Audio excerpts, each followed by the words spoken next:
Vamos avanzando entonces, introducción. La disciplina en la iglesia está diseñada para, ya lo hemos visto, son introducciones como de repaso, para restaurar a los santos que pecan, ¿cierto? Que pecaren. La iglesia debe con humildad, o un sinónimo cierto parecido, mansedumbre también, orar por éxito ante la necesidad disciplinar. Es el objetivo principal, es orar, ¿cierto?, por el éxito de la disciplina. O sea, lograr el arrepentimiento y una unidad, ¿cierto?, en santidad. La letra C de la introducción, también se puede experimentar fracaso. ¿Cuándo experimentamos fracaso?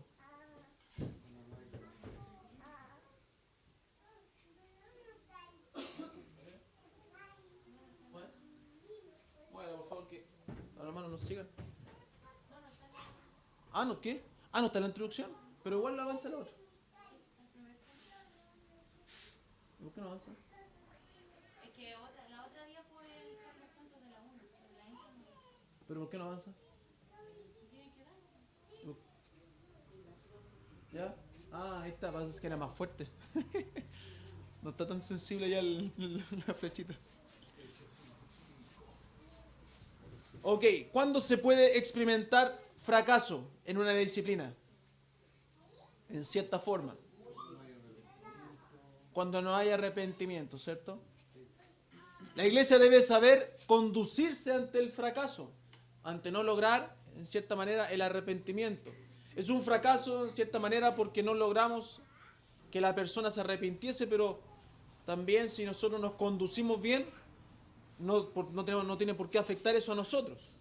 Nos afecta que la persona no se haya arrepentido.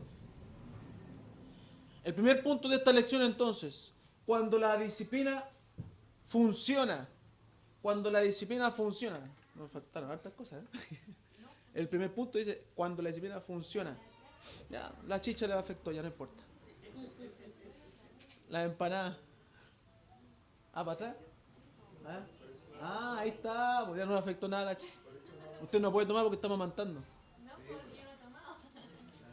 Oye, ¿quién es el desubicado que coloca alarma a las 10 de la mañana? Entonces, cuando la disciplina funciona, ¿qué pasa cuando la disciplina funciona? Es importante ver eso hoy día. ¿Qué pasa? ¿Qué se produce? ¿Cuáles son los efectos que nos dicen, fuimos exitosos, nos fue bien, el Señor nos acompañó, el Señor nos respaldó? ¿Qué pasa? La letra A dice que otros en la iglesia van a temer. Vamos a Hechos 5, vamos a abrir la palabra del Señor en Hechos 5. 5:5 y verso 11.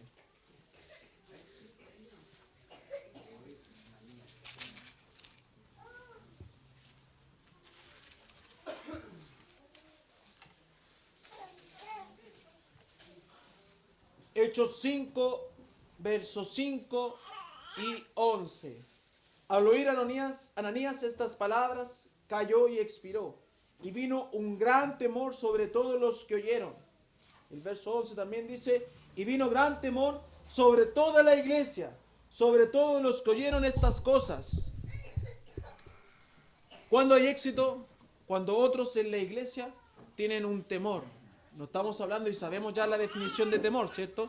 No estamos hablando de miedo, de pavor a la iglesia, al pastor. Estamos hablando de un temor al Señor, de un respeto, de una honra al Señor. La disciplina afecta tanto al infractor o pecador, así también afecta al resto de la iglesia. Así debería ser. Aún ninguno también, como dice la Biblia, ninguno debe considerarse exento de eso, de no caer. Entonces, con un temor sano en el Señor, uno dice, tomo notas, aprendo, y así me conduzco en mi vida para no caer en el mismo error o en el mismo pecado. Eso es temor del Señor. Dice que vino gran temor sobre toda la iglesia y los oyentes.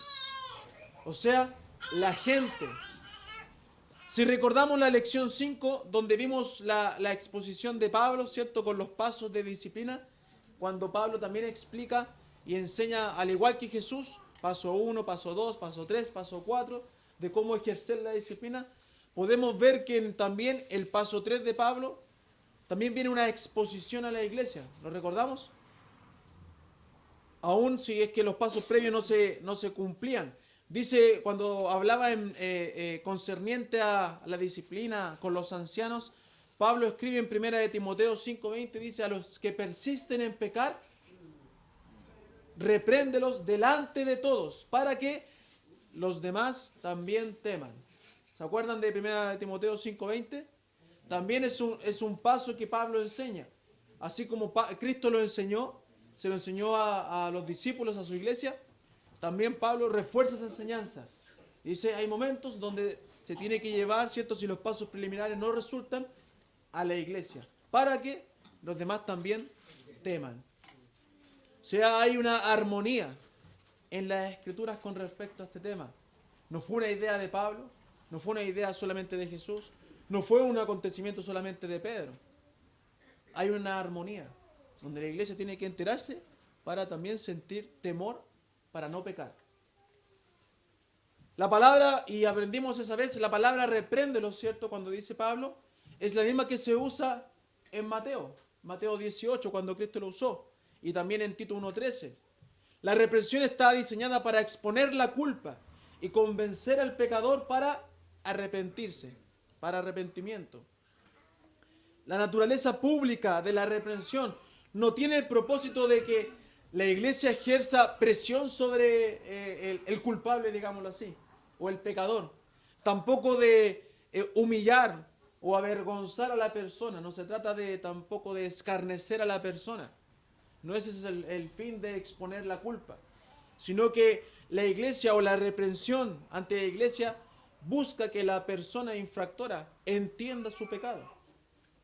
Busca mostrarle a esta persona que Dios y la iglesia, que tiene la autoridad, no aprueba tal conducta.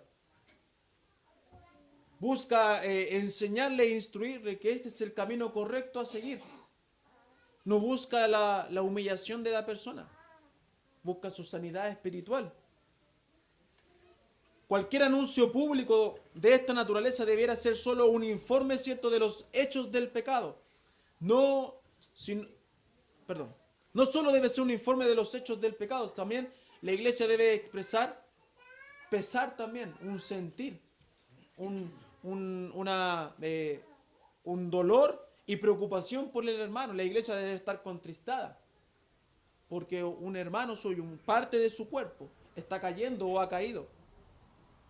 No es un mero trámite, ¿cierto? No es así. Caso 1, como hablamos la otra vez en los tribunales, causa 4.444. No es así. Es vida. Y debe haber una importancia. ¿Cierto? No son pasos tan fríos. Hay que mostrarle al pecador que está enceguecido y endurecido.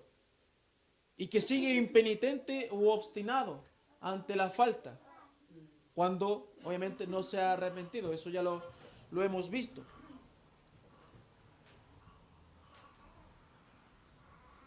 A los que persisten en pecar deben ser reprendidos públicamente, sean ancianos, sean hermanos de la iglesia. Todos deben ser tratados de igual forma, para que todos tengan un temor saludable de Dios. Tenemos aquí entonces el ejemplo de Ananías y Zafira. En Hechos 5:11, como leímos, y en el versículo 5 dice que vino gran temor sobre toda la iglesia y sobre todos los que oyeron estas cosas. Si recordamos la lección 2, podemos ver que cuando una iglesia no practica la disciplina, ¿qué pierde?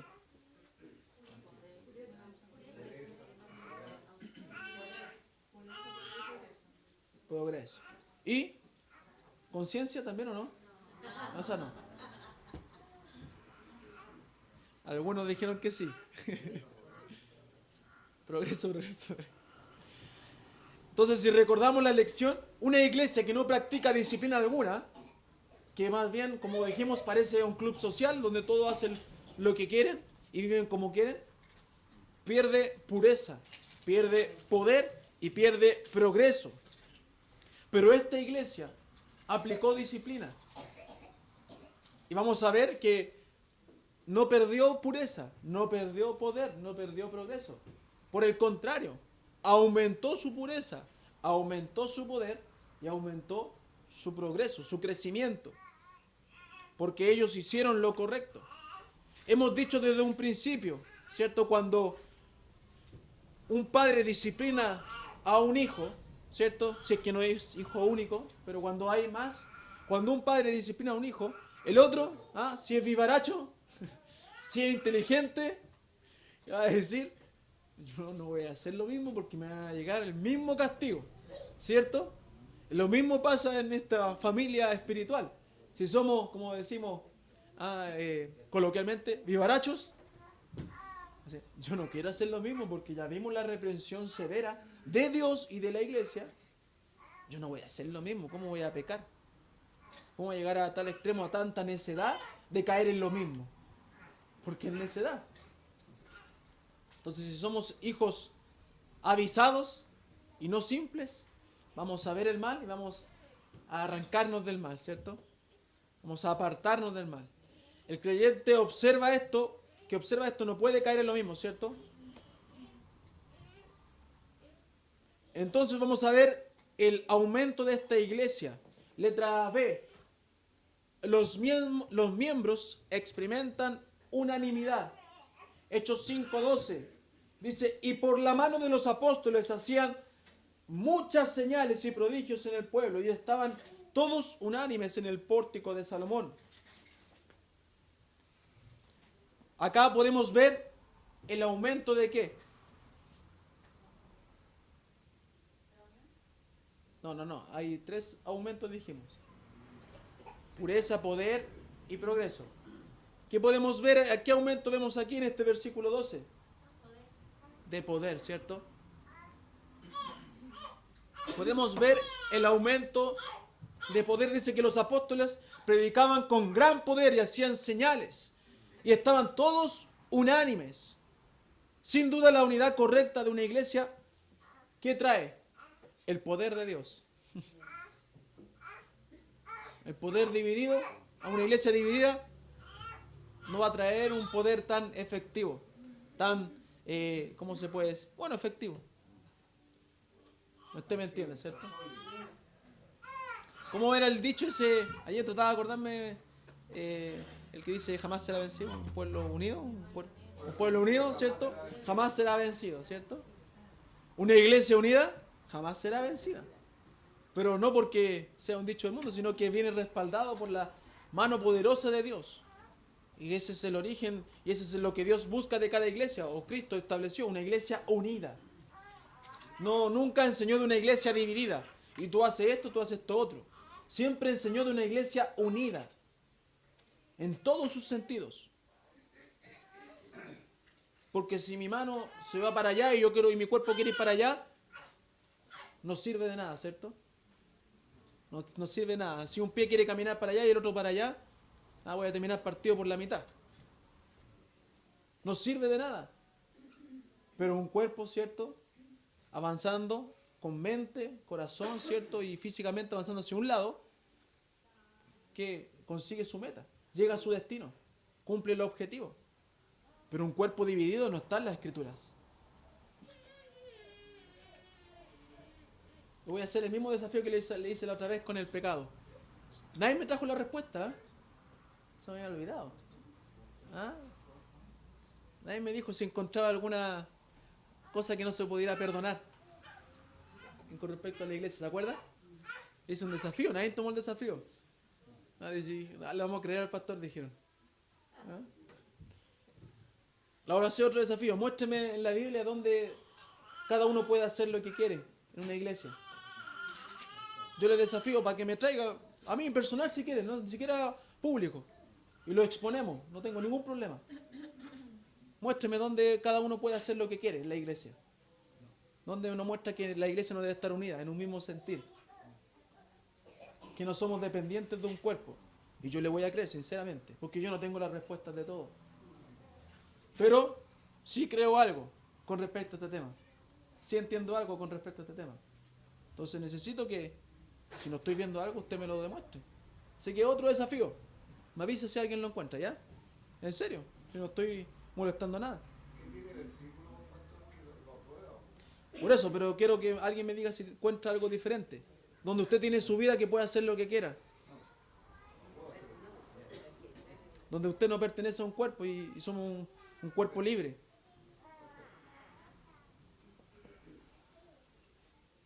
Entonces, consiguieron poder, ¿cierto? Sin duda la unidad correcta de una iglesia provee del poder de Dios. La iglesia indisciplinada sufre pérdida de poder, ¿cierto? El Espíritu Santo es el que nos da el poder, ¿cierto? Dice Hechos 1:8. Es contristado cuando hay pecado. Y cuando el Espíritu Santo está contristado, ¿cierto? De luego se apaga y ahí no puede actuar. Tenemos la pérdida de poder. No puede actuar en su vida, no puede actuar en la congregación. Sin su ayuda y dirección, el creyente y la iglesia no terminarán en buenos pasos. El Espíritu, ¿cierto? ¿Qué hace el Espíritu Santo? ¿Sabe lo que hace el Espíritu Santo? Lo vimos en una lección anterior.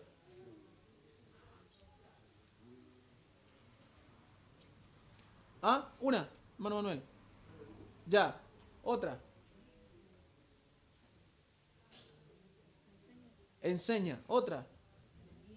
Guía. Otra. Ya ahí está. Otra, no, usted ya la dijo. Otra. Los consuela. Otra.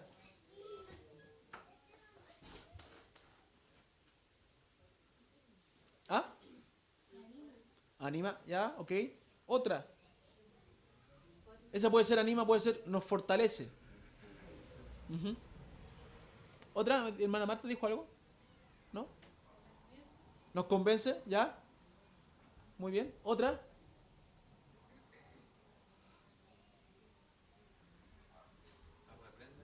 ¿Nos reprende? ¿Hay más?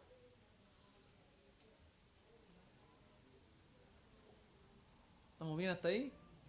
Ya, después seguimos preguntando. Entonces el Espíritu hace todo eso también. El Espíritu es el que conforta, enseña, testigua, guía, predica, regenera, comisiona, santifica, unge, fortaleciendo al creyente. Pero al creyente que le permite obrar en su vida. Al que no, no. Al creyente que le permite obrar, hace todo eso y mucho más. Intercede también. Es algo importante en nuestras vidas. Y con nuestro pecado lo anulamos. Anulamos el poder que concede para caminar y testificar de Cristo. Con pecado en medio de la iglesia, Satanás, el enemigo logra su objetivo. Una iglesia débil. Una iglesia fácil de devorar. Una iglesia fácil de engañar. Una iglesia que se pierde en sus debilidades. Cuando la disciplina funciona, la iglesia no termina dividida. Hemos dicho, tal vez uno o dos sí se dividen, se enojan, no les gusta. Pero la mayoría del cuerpo, los que buscan, ¿cierto?, la sana doctrina, la palabra del Señor, terminamos bien. Terminan bien. Se hizo lo que la Biblia dice. Ahora, si eso a mi corazón no le gusta, eso a mis emociones o a mi carne, eso es otra cosa. Pero a nosotros nos debe guiar el Espíritu. Entonces una iglesia que disciplina no termina dividida y tampoco termina con pérdida de poder. Pero una iglesia indisciplinada es como un reino dividido. Y un reino dividido no permanece, ¿cierto? No permanece. Ahí tiene otro argumento. ¿Cómo puede haber un reino, un cuerpo dividido? Dijo Cristo. No va a permanecer. Letra C. Esta es fácil, ¿cierto? Mantiene la santidad. ¿Qué pérdida no hay? De pureza. Obviamente, si analizamos más rato vamos a leer todo el texto, pero si vemos el texto de Hechos que lo conocemos, fueron más santos, fueron más puros, mantuvieron su pureza sin duda al disciplinar el pecado y al caer el juicio de Dios sobre el pecador. Este episodio, como dijimos, infundió gran temor en la iglesia y ejerció una influencia purificadora. Nos hace recordar también el pecado de Acán, ¿cierto? Cuando el pueblo de Israel fue limpiado de la inmundicia de Acán, ¿cierto? El pueblo de Israel fue purificado. ¿Y qué pasó? Conocieron la victoria. Tuvieron el poder de Dios para ganar. Habían fracasado. Josué se lamentaba. Se apesadumbró. Pero cuando sacaron, ¿cierto?, el pecado del pueblo, el pueblo fue victorioso. Nos hace recordar, ¿cierto?, a Acán.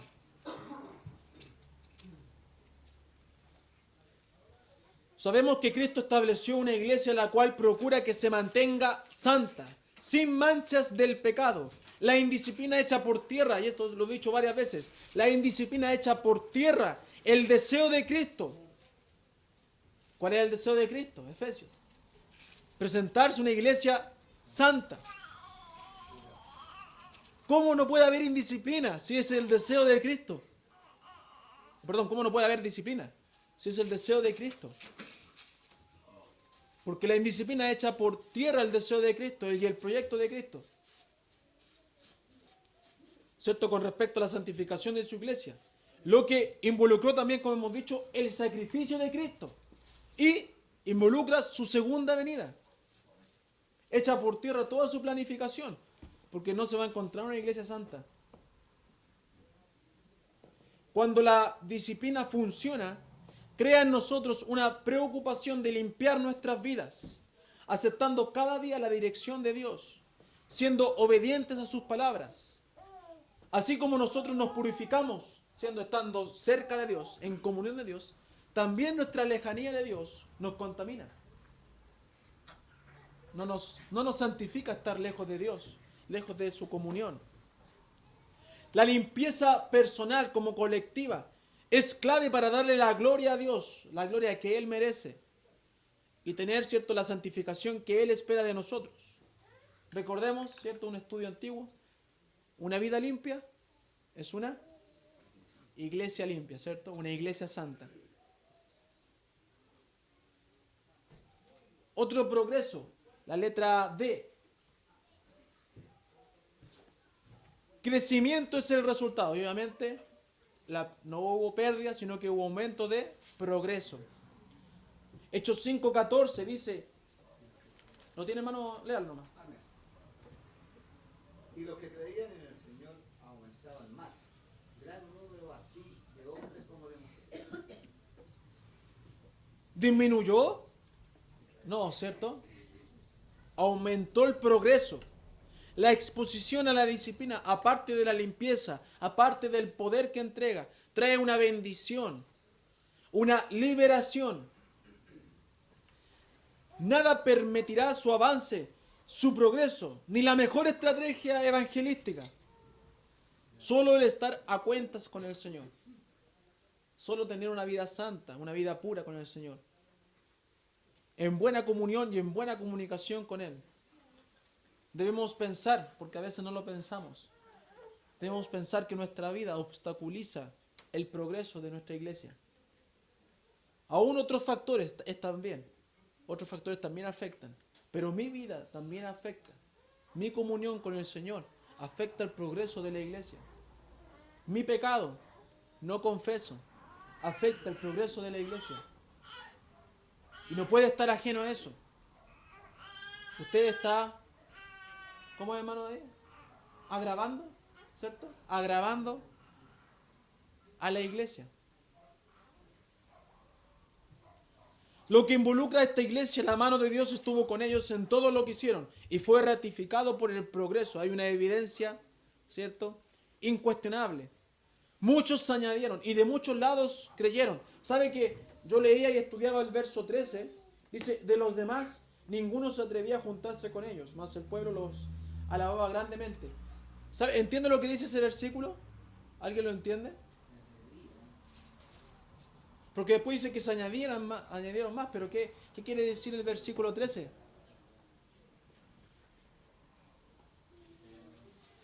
¿Algún predicador que quiera aventurarse? Hermano Roberto, ¿quiere aventurarse? ¿Ah? ¿Te reivindica? Vamos a ver, po. Lo que pasa es que lo que entiendo yo es que hay un problema de, o sea, ellos tenían santidad. ¿Ya? Obviamente no era agradable llegar y juntarse a la iglesia, o en este caso un creyente carnal. Más o menos. Que dijo creyente carnal.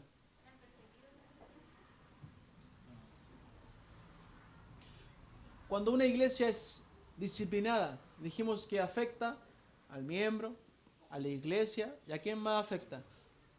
¿Quién más lo va a ver?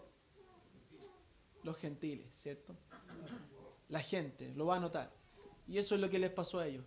La gente vio el poder, tuvo temor. No era tan así como libre o happy. Hagamos lo que quieran en la iglesia, no. Tuvieron temor del Señor. Pero no los alababan igual, los respetaban. Porque dijimos, una iglesia que practica lo que Dios dice va a conseguir respeto de la comunidad. Respeto. Y así a nosotros, gracias a Dios, los vecinos nos conocen de una forma y han visto nuestro progreso, nuestro testimonio. Y eso es lo que pasaba. Pero aún así, se alejaron algunos, pero otros se añadieron y fueron hartos los que se añadieron. Estaba casi, hermano Roberto. Casi. Dígame. De los demás ninguno se atrevía a juntarse con ellos. Claro. Pero el resto, los que los veían. La gente, los gentiles. Incrédulos en este caso. ¿Ah? Los incrédulos, a eso voy con el tema. Los incrédulos. Eso es lo que entendí yo. Por eso dice, más el pueblo. Pero el pueblo los alababa, ¿cierto? Grandemente. Este es el punto número 1, ¿cierto? Cuando uno consigue éxito, consigue temor sano hacia el Señor, consigue aumento de santidad o pureza, aumento de poder y aumento de progreso. Esos son los resultados positivos ejemplificados en Hechos 5. ¿Alguna duda hasta ahora? Esto es el éxito. Ese es el panorama bueno. ¿Una duda? ¿No? Avanzamos entonces. Número 2. Cuando la disciplina no funciona, ¿cierto? Hay un fracaso. Cuando la disciplina no funciona. Letra A. La disciplina en la iglesia tiene éxito cuando todos siguen las instrucciones bíblicas. Y eso lo sabemos, ¿cierto? Letra B. Aún así algunos no se arrepentirán. Y no habrá restauración. En ese caso, la persona que haya pecado llevará la culpa. Esto es importante. Porque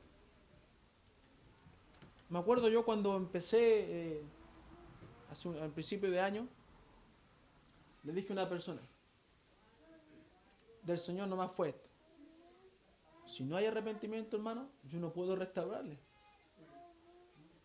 No puedo restaurarle. No puedo empezar a trabajar con usted si no hay arrepentimiento. Ningún trabajo va a dar, ningún método va a dar resultado. ¿Se acuerda, hermano? Aquí está el respaldo, gracias a Dios. Si no hay arrepentimiento, no habrá restauración. ¿Qué pecador no confeso va a querer ser restaurado o se va a dejar restaurar? No arrepentido, no contristado por el pecado se va a dejar restaurar. Es muy difícil. Es muy difícil. Puede que sí, porque a veces, caso a caso, ya. Pero el objetivo dice que primero tiene que haber arrepentimiento. Un arrepentimiento genuino para que se pueda trabajar libremente con la persona. Si no es escabroso el trabajo. Eclesiastés 8:11, hermano Jorge, por favor. Eclesiastés 8:11.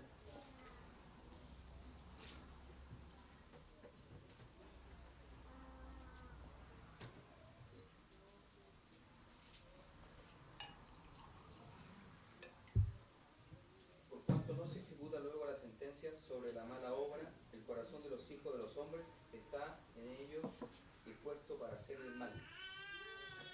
Este es tremendo versículo. Si uno ve y lo examina. De hecho, sinceramente yo lo prediqué hace un tiempo y lo prediqué de una forma. Y de una forma aplicable. Pero ahora realmente entendí profundamente lo que quiere decir. Y faltaba un poco más de alimento, un poco más de comida para entender lo que quiere decir ese versículo realmente. Lo que muestra ese versículo, una conducta que muestra en la persona. Si no hay confesión, viene la exposición. Soy expuesto a un juicio. Soy expuesto a una reprensión del Señor. Lamentablemente, si el creyente decide seguir en su rebeldía, en su soberbia, si decide no reconocer lo que es evidente en su vida, viene la exposición de su pecado. Como hijo de Dios, Él nos reprende y expone nuestras faltas. Como miembros de una iglesia no podemos dejar de reprender el pecado. Si queremos una iglesia limpia, debemos limpiar las vidas de los miembros. El versículo es claro, ¿cierto? Si no disciplinamos nuestra vida, seguiremos en los malos caminos, seguiremos pecando, porque nuestro corazón desviado nos va a impulsar a seguir haciéndolo. Si es que no hay arrepentimiento ante el Señor, su vida va a seguir hacia el mal. Porque su corazón es así, es perverso. En vez de aprovechar la disciplina bíblica, la rechazamos y nos jactamos de nuestra insolencia, de nuestra rebeldía. Y esto es lo que dice el versículo, pensando que porque no nos pasa nada, estoy bien. No ha pasado nada, no me ha caído un rayo del cielo. He prosperado. Y pensamos que pasa el tiempo y todo bien. Todo bien, sigue todo bien. No hay nada de qué temer. Y seguimos con nuestro pecado, con mayor desprecio a Dios y a la iglesia. ¿Qué dice Romanos 2, verso 4, hermano Cristian? Romanos 2, verso 4. Y esta es la explicación, la otra parte de este versículo. O menosprecies la riqueza de su benignidad, paciencia y longanimidad, ignorando que su benignidad te guía al arrepentimiento. ¿Lo entendió? El tiempo que el Señor le está dando es para que se arrepienta. Pero lo ignoramos porque nuestro corazón es engañoso. Y nos confiamos y nos jactamos de seguir en nuestro mal. E ignoramos que el Señor nos está dando un tiempo para que te arrepientas. Un tiempo de misericordia, un tiempo de bondad. No para que sigas igual. No para que sigas pecando. Para que haya un cambio. Ignora que para el Señor 1000 años son como un día. Lo ignora. ¿Qué pasa después? Llega el juicio del Señor. Lo vamos a ver ahora. La disciplina está puesta para crecer cada día más en los caminos del Señor, para que mi vida se consagre cada día. Si te conformas al pecado, tu vida será destruida. Si te conformas a seguir viviendo de la forma que lo haces, pronto será descubierto. Y tu jactancia será expuesta. Usted se autoengaña pensando que nadie lo va a saber. Pero el pecado siempre sale a la luz. Siempre queda expuesto. Y a veces de la peor forma.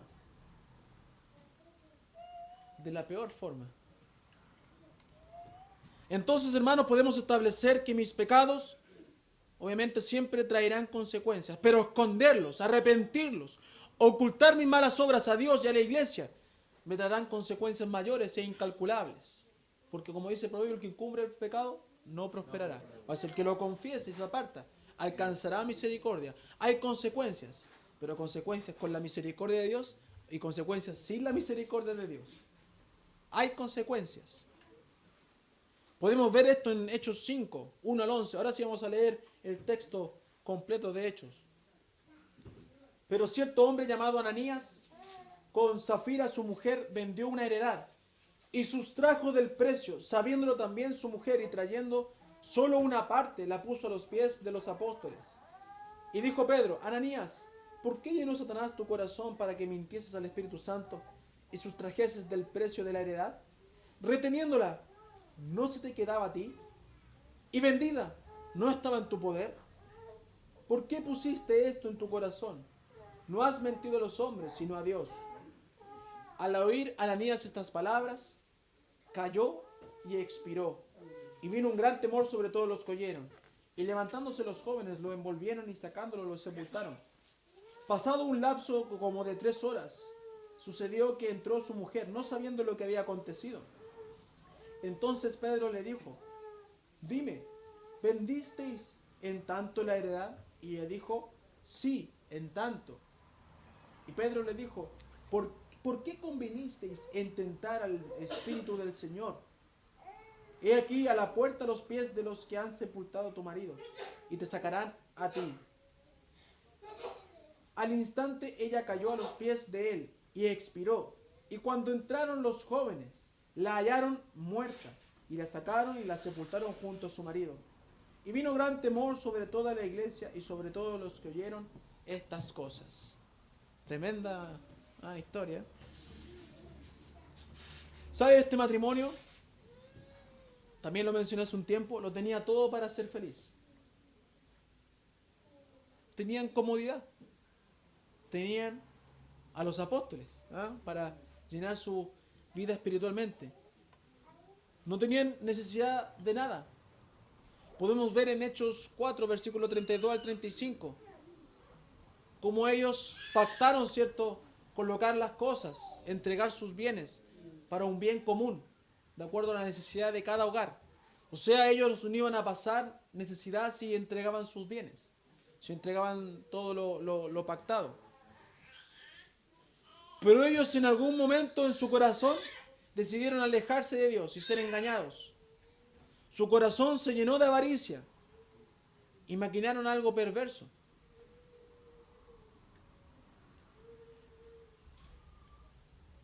¿Usted sabe cuál fue el pecado o el error que cometió Ananías y Zafira? Lo ha analizado porque muchas veces se ha predicado.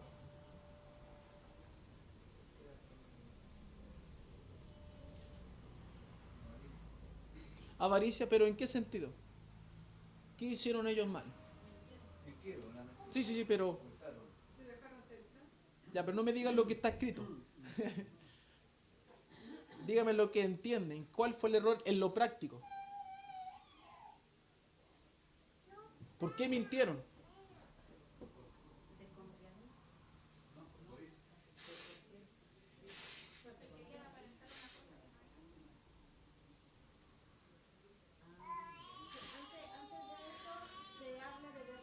Exacto, también. Exacto. Les quedó grande el poncho, ya que estamos en fiestas patrias. Las dos cosas tan buenas, los dos comentarios. Está el contexto, ¿cierto? Previo, Bernabé, ¿cómo se llama? ¿Juan? No, José. José entregó todo, sin problema, puso su heredad. Parece que ellos quisieron imitarlo. Pero ellos, ¿qué pasó, hermana Gaby? Aparentaron algo. Aparentaron, y ese fue el error. Porque vamos a desglosar ahí. Este matrimonio sustrajo de algo que ellos habían consagrado a Dios, ya que públicamente se habían despojado de sus bienes y del valor de su venta. El programa, digámoslo así, el programa de compartimiento de la iglesia primitiva, cómo ellos compartían sus cosas para vivir de forma justa, sin que a nadie le faltara, y dedicarse por completo a las cosas del Señor, era totalmente voluntario. Estamos hablando de cómo ellos compartían. No está hablando del diezmo, de la ofrenda, no, está hablando de cómo ellos entregaban sus cosas, en general. Era totalmente voluntario. Pedro le dijo: mientras el terreno estaba en tus manos, no te pertenecía, y una vez vendido, no podría haber hecho lo que quisiste con la plata, ¿cierto? Entonces el problema no era que si trajo o no trajo algo, si entregó o no entregó. El pecado de Ananías no fue porque retuvo algo, en cierta manera, sino porque simuló cierta consagración a Dios, la cual nunca fue. Su pecado fue la consagración fingida, que implicaba mentir a Dios y a la iglesia. Fue atrapado por su avaricia que es cierto fue influenciada por Satanás. Hemos aprendido que nosotros también somos responsables de nuestros pecados cuando nos dejamos guiar por nuestra alma. ¿Quién cierra el alma? Rodilla corregida. ¿Quién cierra el alma, hermano Daniel? Me discutía. Las emociones, los pensamientos, los sentimientos. Y también somos influenciados por nuestra carne. ¿La carne qué encierra? Los sentidos, ¿cierto? Pero llega un punto de mi debilidad que aparece Satanás para darnos el golpe de gracia, el empujoncito. Toma ventaja de mi flaqueza, de mi debilidad, y ahí me impulsa a terminar lo que yo comencé. Por eso es importante que su vida esté firme en todas las áreas. En todas las áreas. Debemos convencernos de que Satanás quiere destruirnos, quiere destruir la iglesia. Él es astuto y esa astucia la quiere usar en nosotros. Y provoca situaciones para que caigamos, para que seamos destruidos por nuestras malas obras. Precisamente lo que busca la disciplina bíblica es evitar esto en tu vida, hermano mío. Que Satanás no tome ventaja en tu vida y no destruya tu vida y destruya la iglesia. Es importante esto de Ananías y Zafira. Es importante, porque a veces nosotros tenemos un pacto incluso. Tenemos un pacto donde decidimos entregar esto al Señor, entregar esto a otro.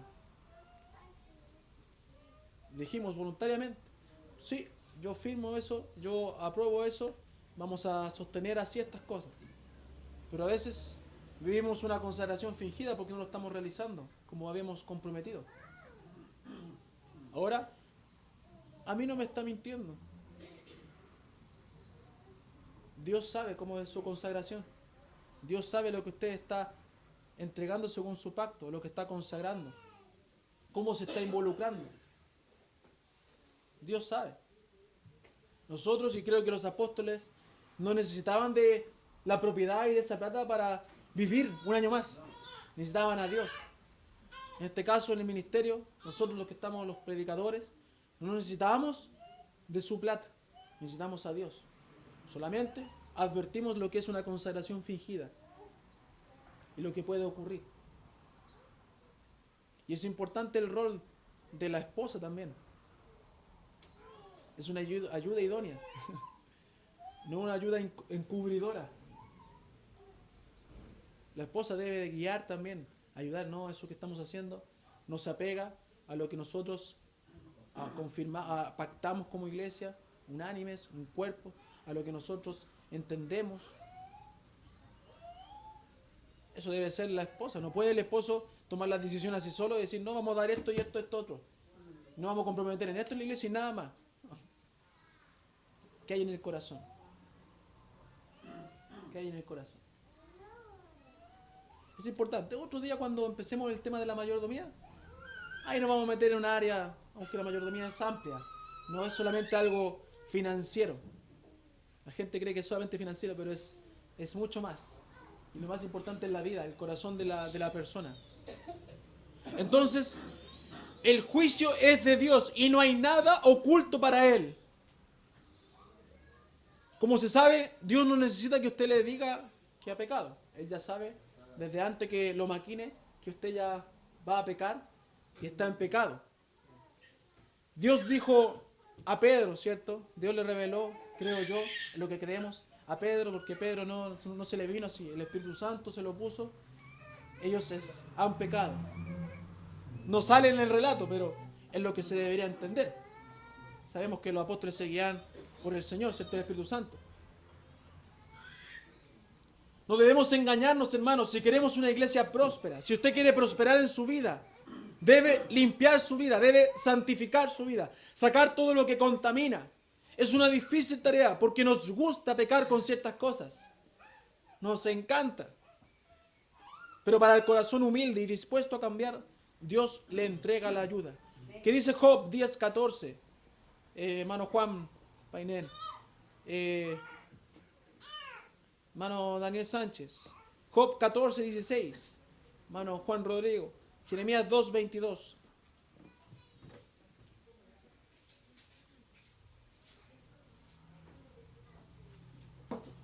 Si pequé, tú me has observado, y no me tendrás por limpio de mi iniquidad.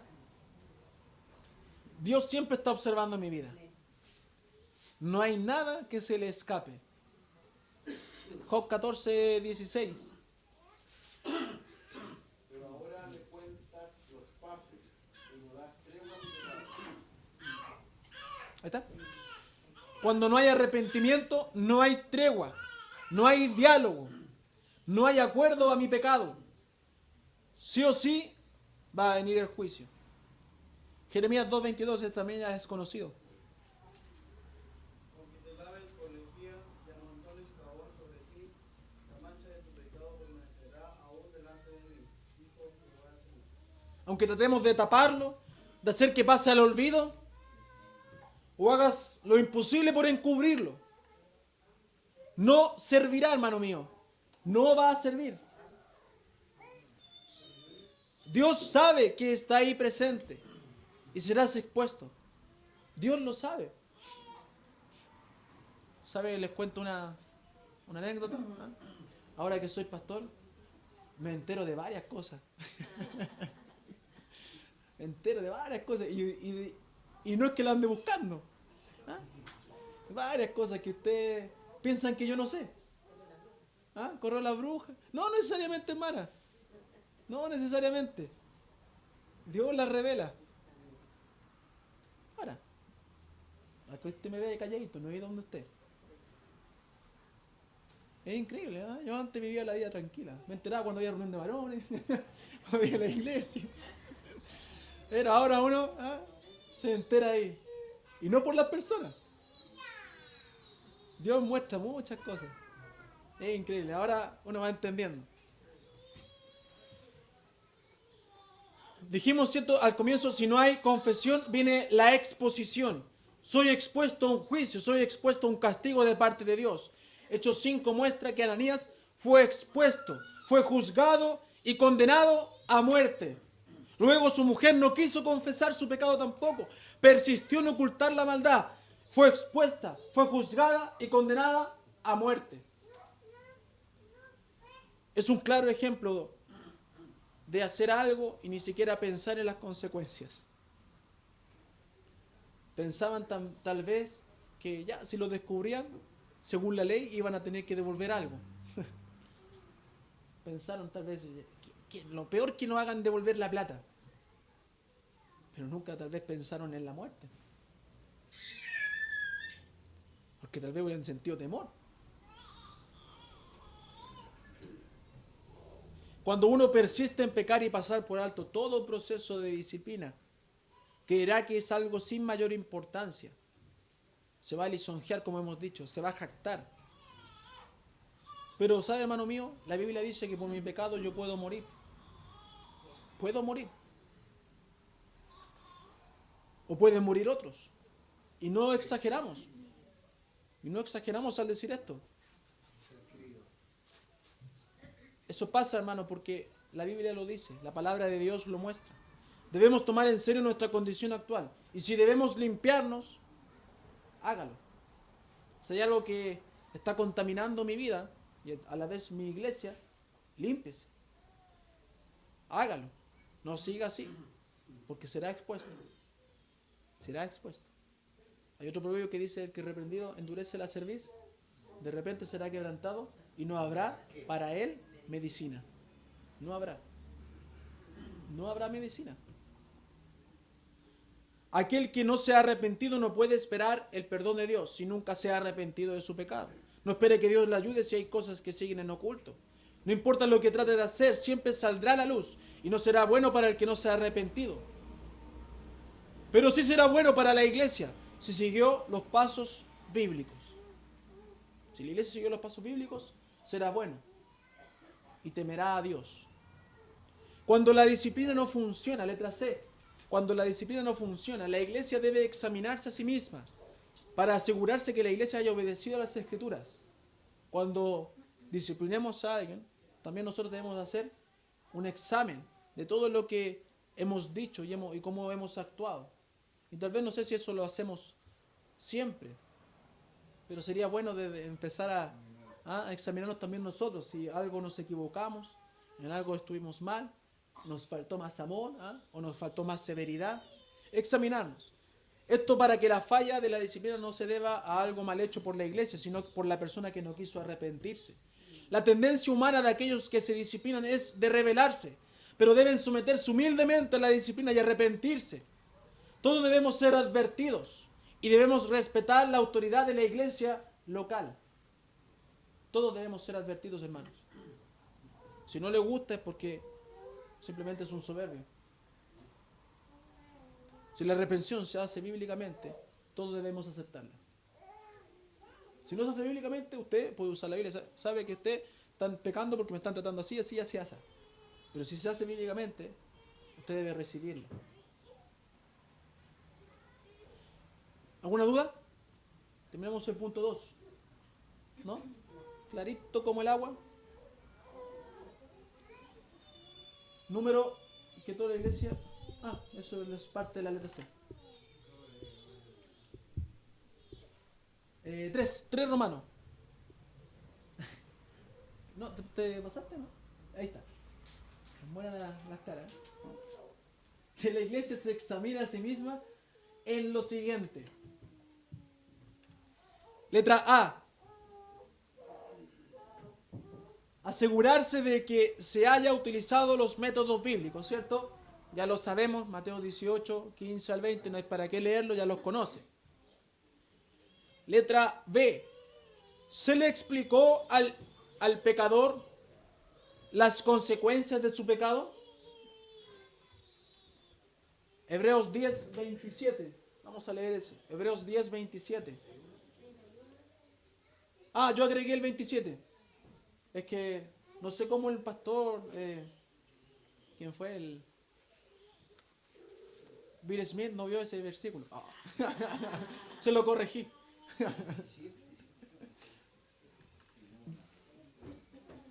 Pero va a ir en las notas por si acaso. Dice, sino una horrenda expectación de juicio y de hervor de fuego que ha de devorar a los adversarios. Y el 31. Horrenda cosa es caer en manos del Dios vivo. David, ¿qué dijo? David dijo todo lo contrario. ¿Recuerdan? ¿Qué dijo Mana Carmen? ¿Se acuerdan? Era mejor estar en las manos de Dios que en las manos de los hombres para recibir el juicio. Se contradice el autor de Hebreos, que no sabemos quién es. Se cree que es... ¿Se contradice con David?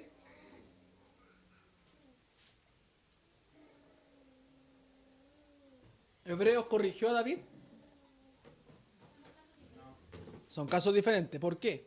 Porque uno es el pecado de David, digamos, que él hizo un censo y no fue arrepentido en el momento, fue arrepentido después. En cambio, en este caso, una persona que está pecando podría ser un pecado de hierro el de David y este podría ser un pecado de reposo. Es que acá está pecando deliberadamente. Como que tiene una idea, pero no es tan así. Según lo que yo entiendo. Yo veo acá que habla del sentirse, lo dice, el que peca deliberadamente. Que peca deliberadamente, ¿ya? Eso es lo que dice hermana. Y ese acarrea un juicio mayor. En cuanto a David, claro, como dice la hermana, pecó de hierro. ¿Algo diferente? ¿Quién se quiere ganar una empanada? ¿A quién le debo empanada? A la Yanina. Tiene una empanadita por venir de guasita. Yo vine, ustedes no se fijaron, blanco, azul. Y este es conche vino para tentar a algunos con... La roja era muy llamativa. Este es conche vino.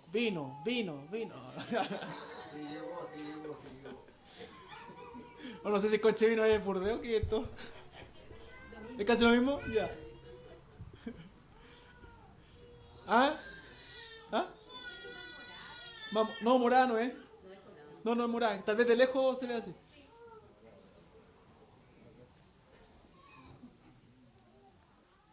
Mi hermano, ¿cómo se llama? Mi hermano David, ¿se quiere ganar una empanadita?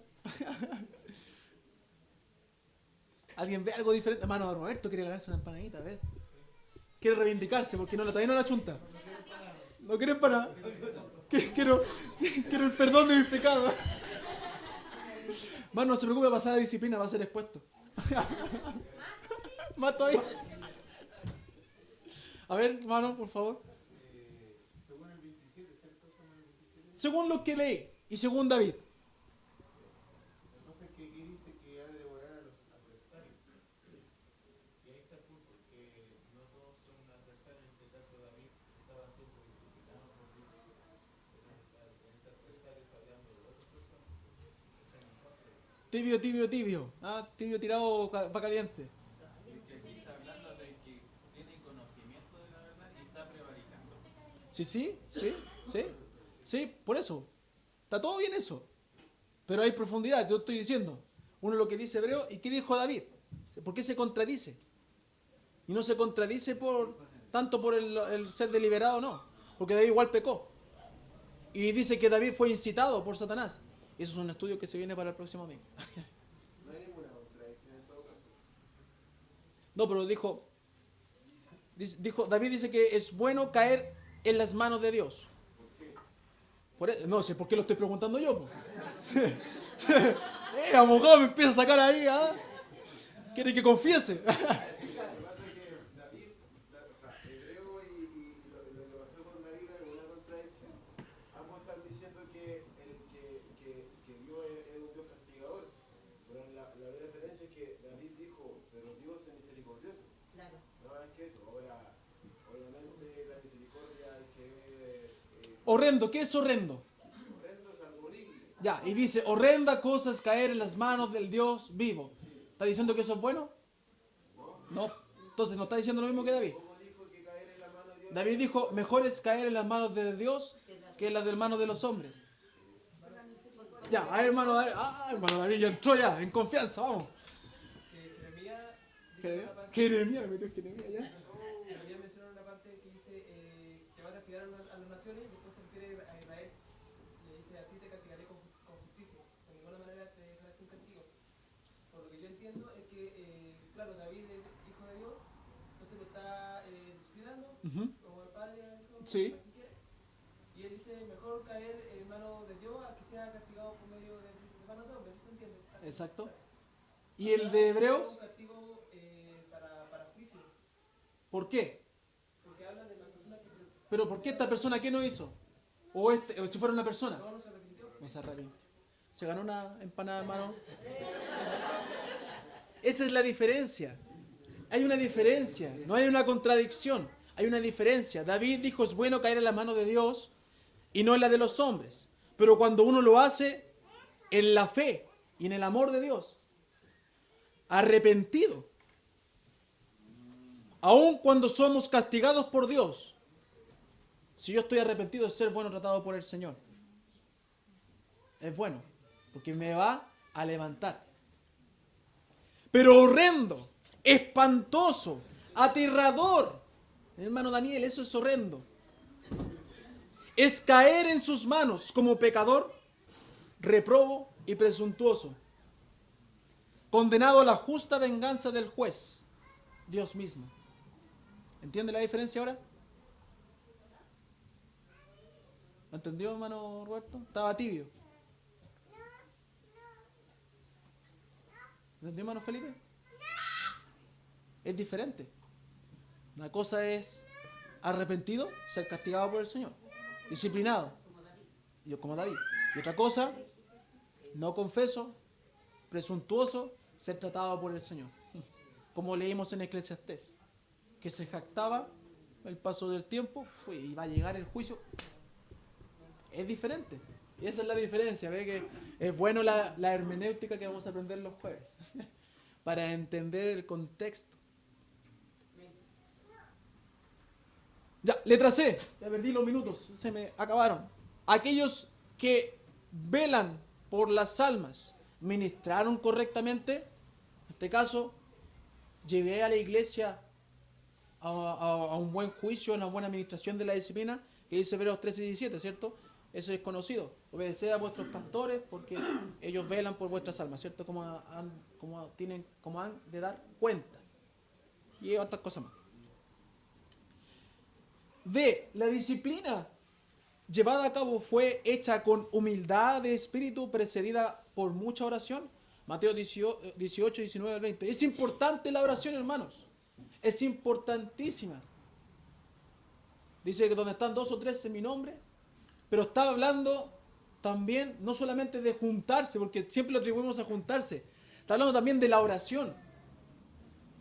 Juntarse con un bien, con un propósito y con un bien común, espiritual, va a tener el respaldo del Señor. Está hablando de eso. Por eso es bueno la disciplina llevada en oración. Debemos recordar que una de las causas por las cuales la iglesia no disciplina es por falta de conocimiento bíblico para poder corregir. Pero esto no debe estancarnos. O sea, ¿sabéis que no sé cómo tratar este caso? Dejémoslo así nomás. No, pues no puede ocurrir eso. Sino que debe motivarnos a aprender más de Dios. Si yo no sé cómo tratar al hermano Cristian, tenéis que ir a estudiar la Biblia para saber cómo tratarlo. Si no sé tratar al hermano David, pues tenéis que ir a buscar en la Biblia. Porque no somos esas compubibles, ¿cierto? Que existían. No tenemos, busque en mi cabeza, Hebreos tanto, me dice cómo corregir a este. No, no lo tenemos. En un proceso, ¿cierto? Con los años, el escudriñar la Escritura nos va a ayudar a ampliar el conocimiento. Pero no está automáticamente en nuestro lenguaje todas las respuestas. Entonces la disciplina y todo esto nos debe motivar a ser más espirituales en nuestras vidas. Conclusión. Yo les voy a mandar las notas por si acaso, más ratito, mañana, no sé, cuando se me pase la caña, el miércoles. Hoy está todo grabado, se me olvida. Hermano, por favor, hermano, saludo. Salud. ¿No entienden? Ya. No entienden. Claro, estamos hablando. Una caña de pescar estamos hablando. Conclusión. El éxito o el fracaso de la disciplina en la iglesia va a ser examinado por el Dios Todopoderoso. Letra B. Cuando todos los pasos de la palabra de Dios hayan sido tomados, la disciplina recibe la aprobación y la bendición de Dios. ¿Cierto? Lo vimos en Hechos 5. Letra C. Esto es así. Hubiera habido éxito o fracaso en la restauración del pecador. No podemos pensar que la disciplina no servirá de nada. Siempre traerá un resultado positivo o negativo dependiendo de las actitudes adoptadas por las partes. La disciplina en la iglesia logrará su propósito solo cuando los creyentes estén comprometidos en buscar a Dios y su palabra en todo asunto. ¿Cuándo va a lograr el éxito? ¿Cuándo va a lograr su propósito el Señor en nosotros? Cuando cada uno de nosotros busque actuar bíblicamente, no emocionalmente, no sentimentalmente. Cuando saquemos, como dijimos el jueves, el yo creo, el yo pienso o el yo siento. Y digamos, Dios dice, la palabra dice, tanto. Ahí vamos a lograr el propósito del Señor, el éxito en todo asunto. ¿Ven? Esto es la lección 9. Interesante lección. Sinceramente, esto a mí me ha servido mucho. Para mí es un desafío día a día, porque, ¿sabe qué? Este estudio tienen 10 líneas y nada más.